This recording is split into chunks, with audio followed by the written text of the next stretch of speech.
O arrebatamento é o assunto mais importante. Você, amado ouvinte, deve passar em revista a sua vida. Deve ver como está andando e o que anda fazendo. Jesus não tarda em vir a arrebatar a sua igreja. O mundo acena para o crente. O diabo arma-lhe ciladas. A nossa carne é fraca. Precisamos segurar na mão do divino crucificado. Ele nos dará a vitória completa. Passemos a meditar neste assunto tão importante. Oremos para que o Senhor nos abra a mente e o coração, para entendermos e entesourarmos as grandes verdades da Palavra de Deus sobre o arrebatamento da igreja. O arrebatamento descrito na Bíblia. Convém lermos o que Paulo escreveu em 1 Tessalonicenses 4, 13 a 17. Não queremos, porém, irmãos, que sejais ignorantes com respeito aos que dormem, para não vos entristecerdes como os demais que não têm esperança. Pois se cremos que Jesus morreu e ressuscitou, assim também Deus, mediante Jesus, trará juntamente em sua companhia os que dormem. Ora, ainda vos declaramos por palavra do Senhor isto: nós, os vivos, os que ficarmos até a vinda do Senhor, de modo nenhum precederemos os que dormem. Porquanto o Senhor mesmo, dada a sua palavra de ordem, ouvida a voz do arcanjo, ressoada a trombeta de Deus, descerá dos céus, e os mortos em Cristo ressuscitarão primeiro. Depois nós, os vivos, os que ficarmos, seremos arrebatados juntamente com eles entre nuvens, para o encontro com o Senhor nos ares, e assim estaremos para sempre com o Senhor. O tempo do arrebatamento será um ano determinado. Num certo mês, dia, hora e minuto e segundo, só Deus sabe.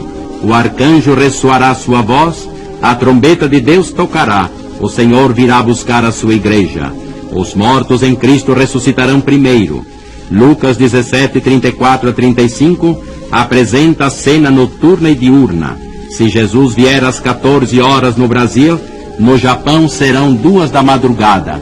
Aqui é dia e lá é noite. Será um dia calmo. O padeiro prepara o pão, lojas abertas, todos trabalham, aviões cortam os espaços, ônibus e trens e carros trafegam, uns se casam, outros fazem negócios, plantam, colhem, os juízes julgam, a polícia age, os grandes governam. No outro hemisfério as criaturas humanas dormem, e o Senhor Jesus aparecerá nas nuvens. Os mortos em Cristo ressuscitarão, e com corpos glorificados começam a subir para o encontro com o Senhor nos ares. Nós, os vivos, no abrir e fechar de olhos, seremos transformados, e com corpos glorificados juntamente com os ressuscitados, subiremos também. No arrebatamento, Jesus não virá à terra. O encontro da noiva com o noivo será nos ares. Marido e mulher dormem na mesma cama. Um será arrebatado e outro não. Pais e filhos ao redor de uma mesa, os pais irão e os filhos não. De aviões e ônibus muitos serão arrebatados, de fábricas e lojas, de fazendas e sítios, do palácio e da choupana, do asilo de velhos e de orfanatos, de escolas e universidades, um alarme geral nas cidades, muitos procurando seus queridos que desapareceram, muito choro, muita lágrima, quanta tristeza, e os que ficaram curtirão dor terrível. Ouviram do amor de Cristo, nunca levaram a sério o problema de sua conversão.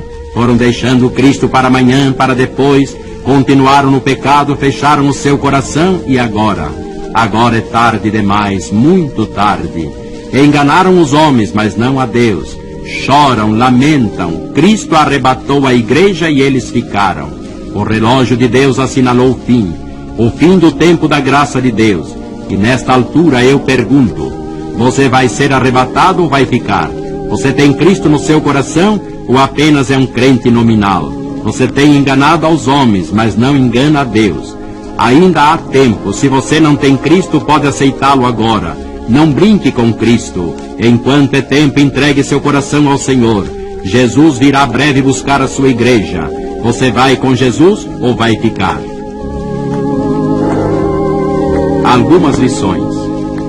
Algumas lições sobre o arrebatamento da igreja são oportunas.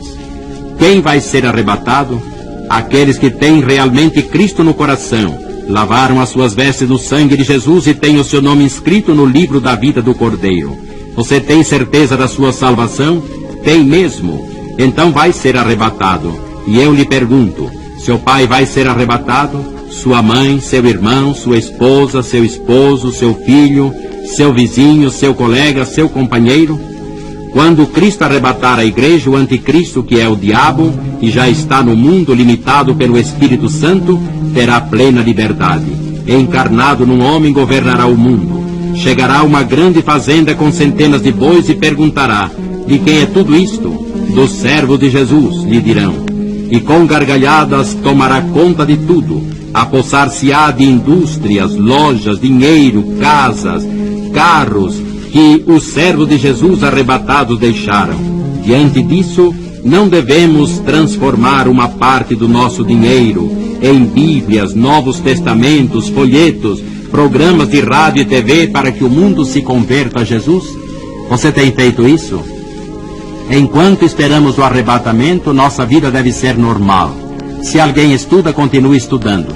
Se alguém é noivo, case-se. Se alguém constrói sua casa, construa. Tudo normal, mas com a vida no altar de Deus, nas 24 horas de cada dia.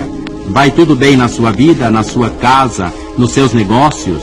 Depois do arrebatamento haverá salvação de almas? Haverá, apesar de não haver igreja. Leia Apocalipse capítulo 7. Urge vigiarmos sem cessar. Jesus agonizava no Getsemane e os apóstolos dormiam. E a igreja de hoje não parece dormir enquanto Jesus soluça por este mundo perdido? A igreja dorme a cachaça e o cigarro, e as drogas dominam os homens. A igreja dorme e o meretriz, e o furto e o crime avançam.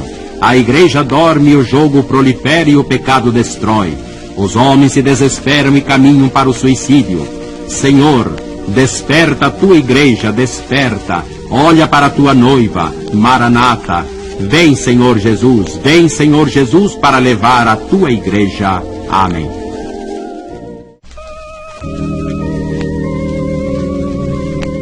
A grande tribulação.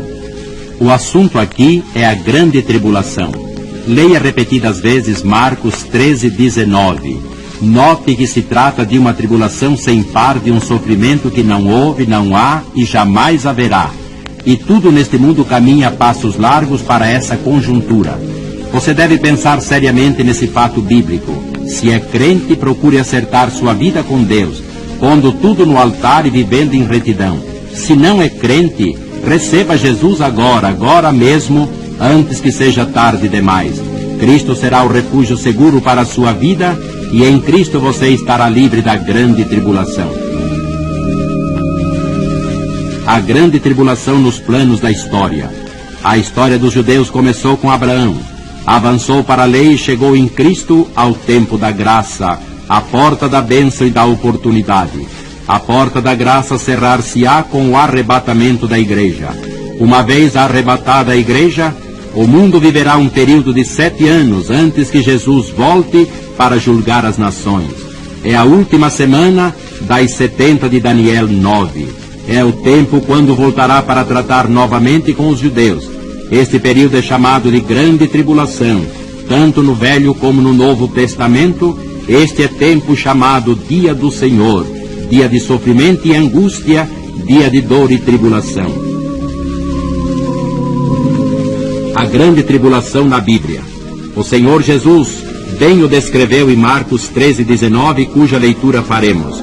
Porque aqueles dias serão de tamanha tribulação, como nunca houve desde o princípio do mundo que Deus criou até agora, e nunca jamais haverá.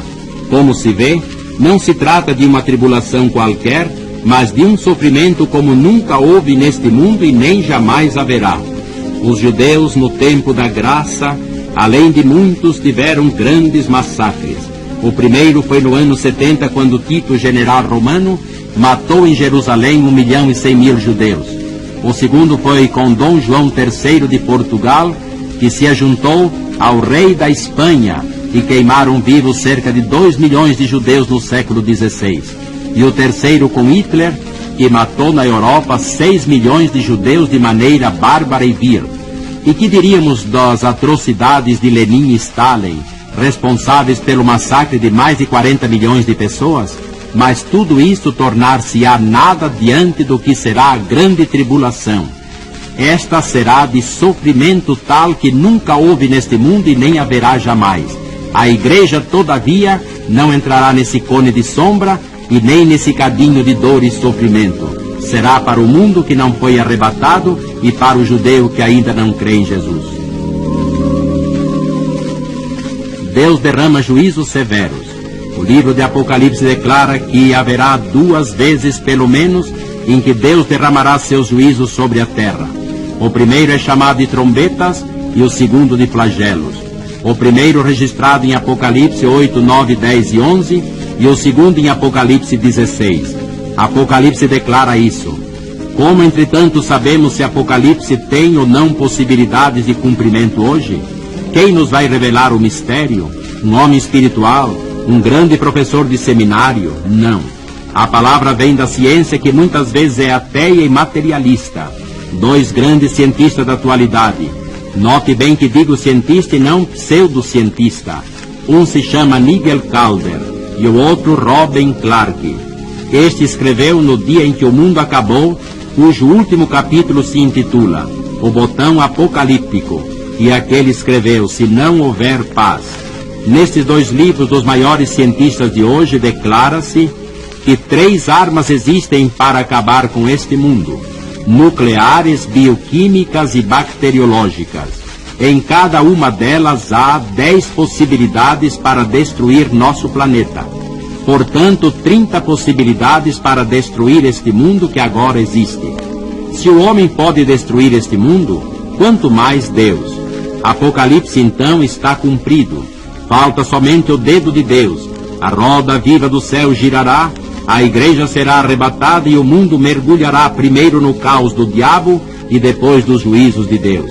Então o que está escrito em Apocalipse se cumprirá. O primeiro anjo tocou a trombeta e caiu fogo sobre a terra, e 1/3 da população morreu. O segundo anjo tocou a trombeta e fogo caiu no mar, e grande destruição houve. O terceiro anjo tocou também a trombeta, e uma estrela do céu caiu sobre as fontes das águas, que se tornaram amargosas como absinto.